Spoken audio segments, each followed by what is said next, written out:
Salut les adelphes, je me présente, je m'appelle Juliette, j'ai 20 ans et j'ai été diagnostiquée autiste il y a quelques mois. Je fais cette vidéo aujourd'hui parce que nous sommes le 2 avril, la journée mondiale de la sensibilisation à l'autisme, et je souhaitais donc apporter mon témoignage durant cette journée où nous, les autistes, nous sommes relativement invisibles. Pourquoi dis-je invisibles? Dans le sens où évidemment les médias vont parler de nous, mais ce ne sont pas nous directement qui allons parler de nous-mêmes, à savoir les concernés, mais les professionnels de santé ou les parents. Et il me paraissait important, alors que cette journée s'adresse à nous pour notre bien-être, que ce soit moi qui témoigne en tant qu'autiste et pas un professionnel ou un parent. Je témoigne d'une part parce que des fois les parents et les professionnels peuvent se tromper vis-à-vis de nos besoins ou de ce qui nous rend heureux. En effet, certains parents voudront que leur enfant soit valide, paraissent normaux et seront prêts à leur faire suivre toutes sortes de thérapies parfois controversées pour arriver à ses fins. Par exemple, les thérapies ABA, qui sont très controversées, je vous mets un lien en description qui traite du débat. Les professionnels de santé peuvent également avoir des biais en la matière, puisque elles ont des connaissances limitées, c'est-à-dire qu'elles connaissent bien généralement tous les troubles mais ne le connaissent pas précisément et parfois peuvent en avoir une représentation stéréotypée. Et d'autre part, la psychanalyse est omniprésente en France, alors que ce n'est pas une discipline scientifique et a une grande influence sur la perception que l'on a de l'autisme et nous a causé un grand retard en la matière comparé à d'autres pays. Je témoigne également parce que la journée du 2 avril n'est pas forcément pensée par et pour les autistes.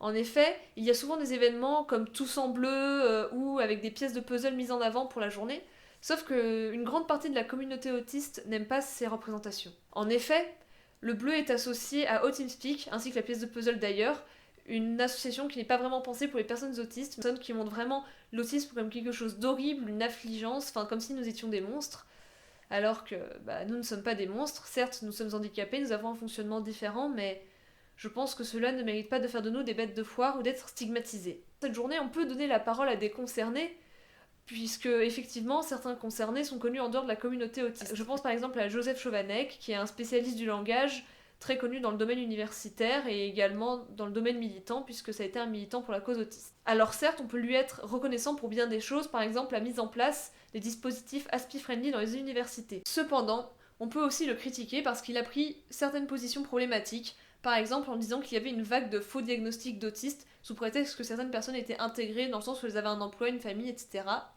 avec de nombreux biais dont sexistes, en sous-entendant que certaines femmes avaient quand même une sexualité très développée, alors qu'on peut très bien être autiste et avoir une vie sexuelle très développée, et que cela n'est pas opposé. Et cela n'a pas beaucoup plu à beaucoup de membres de la communauté autiste. Par exemple, beaucoup de personnes assignées femmes dans la communauté autiste souffrent d'un masquage social permanent, et ce genre de discours tend à invisibiliser ces diagnostics, alors que ces personnes, bien qu'elles puissent ne pas avoir l'air autistes, s'épuisent à la tâche et peuvent parfois finir en burn-out, dépression, etc. Donc aussi, avant d'apporter mon propre témoignage, je tenais à définir ce que c'était que l'autisme. Donc déjà, je vois ça comme une condition handicapante malgré tout, et comme une fonction différente de fonctionner, sans toutefois voir cela comme quelque chose d'horrible qu'il ne faudrait surtout pas avoir. C'est juste comme ça. Parfois c'est fun, parfois c'est pas fun.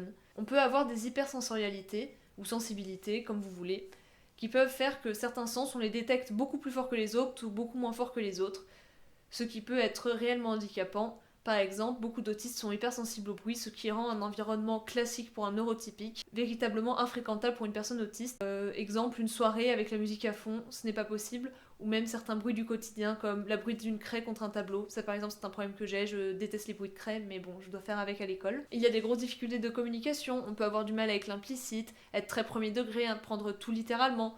Par exemple, de nombreux autistes se sont vus passer pour des gens insolents parce que quand on leur disait de prendre la porte, elles prenaient littéralement la porte. Alors bien sûr, ces difficultés de communication sont à relativiser car de récentes études ont montré qu'entre autistes, la communication était aussi très efficace et que ce qui pose problème, c'est plutôt que le logiciel de communication des autistes peut être très différent du logiciel de communication des personnes non autistes. Même si bien sûr, ces difficultés de communication peuvent parfois être très handicapantes dans la vie de tous les jours. Par exemple, beaucoup d'autistes sont non-verbaux, c'est-à-dire qu'elles ne communiquent pas via la parole. Et l'autisme comprend également un amour pour la routine et la détestation de l'imprévu. Ou alors les intérêts spécifiques, qui sont des passions très prenantes, à travers laquelle la personne autiste se ressource, et ce sont aussi des passions à travers laquelle la personne autiste lit le monde. Par exemple, moi j'ai une passion pour le genre, du coup je lis beaucoup de phénomènes de société sous l'angle du genre. Alors bien évidemment, ce que j'ai dit est très synthétique, mais je voulais expliquer tout de même brièvement ce qu'était l'autisme, avant de m'attarder dans mon témoignage qui consistera à expliquer comment je vis l'autisme moi dans ma vie quotidienne.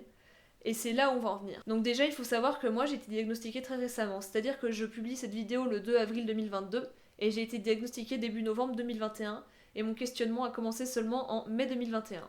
Donc autant vous dire que c'est relativement tard. Malgré tout, j'ai eu une vie avant le diagnostic d'autisme, donc je vais retracer l'ensemble de ma vie, même si évidemment il y a une partie que j'analyse sous l'angle de l'autisme a posteriori, mais à l'époque je n'étais pas diagnostiquée, je n'avais pas conscience de mon trouble. Alors, évidemment, mes souvenirs d'enfance sont assez flous.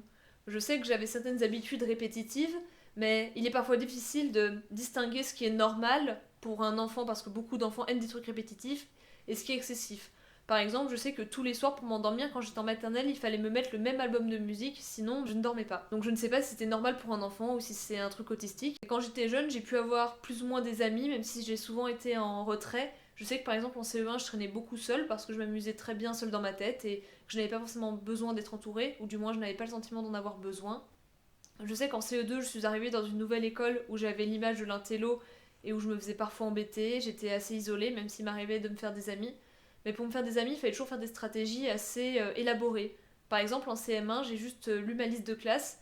Comme je lisais beaucoup les listes de classe durant la récréation il y a un an, cette année-là, je ne le connaissais pas. J'ai compris que cette personne était nouvelle. J'ai vu la nouvelle personne se reconnaître devant la liste. Je lui ai demandé si c'était elle. Elle m'a dit que oui. Et je lui ai dit, bon bah salut, moi c'est Juliette. Et on est devenus meilleures amies comme ça. Mais si je n'avais pas fait cette stratégie, j'aurais peut-être encore passé une année relativement isolée ou à traîner avec des classes plus jeunes. Bref, c'était assez compliqué. Pourtant, je ne sais pas si j'en souffrais vraiment, je pense que parfois je vais me sentir seule, exclue, mais en réalité, je ne comprenais pas forcément ce qu'il se passait, que j'étais à l'écart.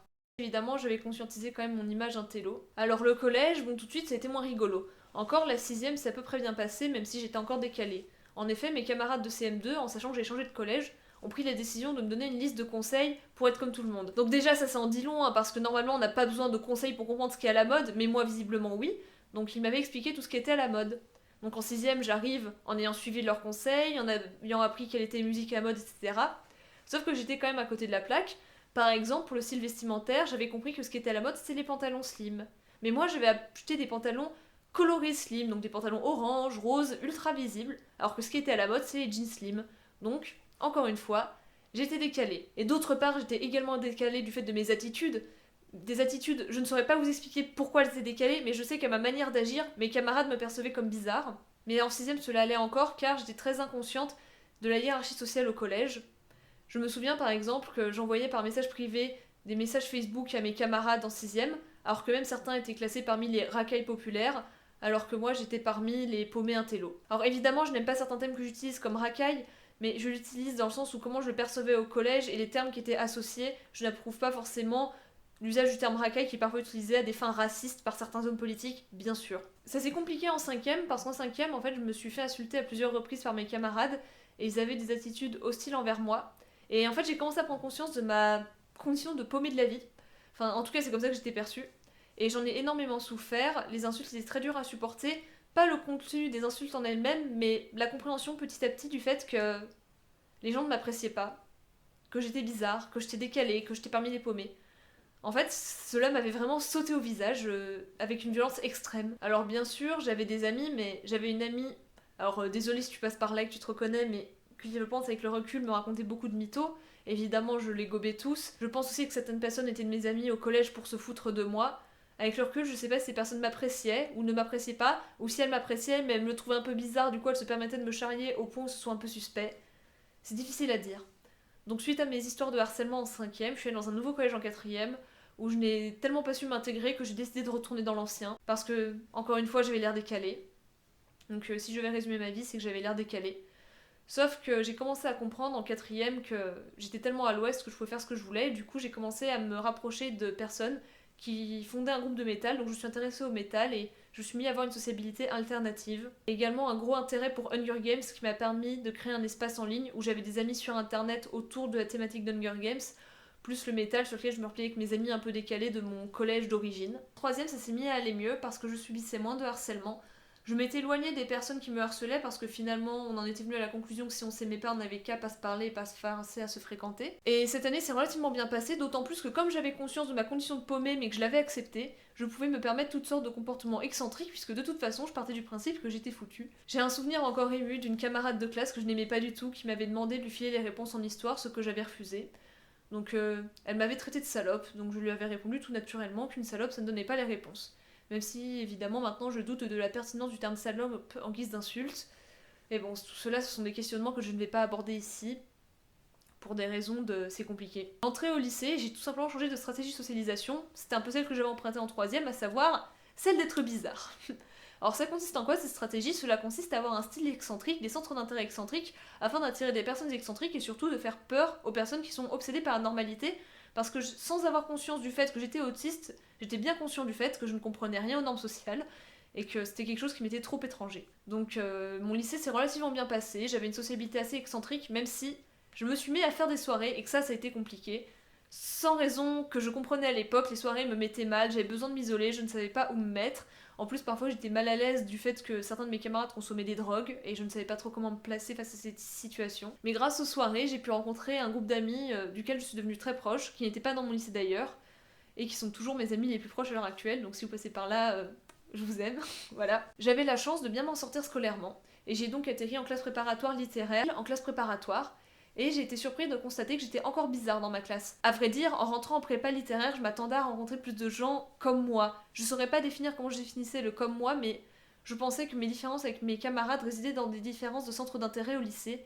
Or, le problème n'était pas là. En plus, je vivais à l'internat, donc j'étais en sociabilisation permanente, ce qui était très difficile à gérer pour moi, sans compter le rythme éreintant de la prépa, qui consistait à être en permanence en classe, donc en permanence au milieu d'une foule, même si évidemment ça ne vaut pas l'anxiété d'un amphi en faculté. Donc la prépa, ça a été très très difficile sur le plan social et fatigue, parce que même si j'étais diagnostiquée dyspraxique depuis la troisième, ce qui me permettait d'avoir quelques aménagements, je devais être en compensation permanente de mes troubles, et j'étais vraiment épuisée, sans compter que le soir je me reposais pas vraiment parce qu'à l'internat les chambres n'étaient pas individuelles. Donc j'ai fait comme ça 2 ans de prépa. La deuxième année c'est un peu mieux passé parce que j'ai eu un vrai groupe d'amis très proches à l'internat. Encore une fois, si vous passez par là, je vous aime aussi. Mais malgré tout, c'était vraiment épuisant. J'étais vraiment à bout de force tout le temps à bout de nerfs, tout le temps à pleurer. C'était très très très fatigant. Mais j'ai eu mes concours et je suis arrivée en école d'ingénieur l'année d'après. Et c'est durant cette première année d'école d'ingénieur, je suis toujours en première année d'école d'ingénieur, où j'ai été diagnostiquée autiste. Donc je vais maintenant venir à la partie où j'ai pris conscience de mon autisme. Cela a commencé en mai 2021, où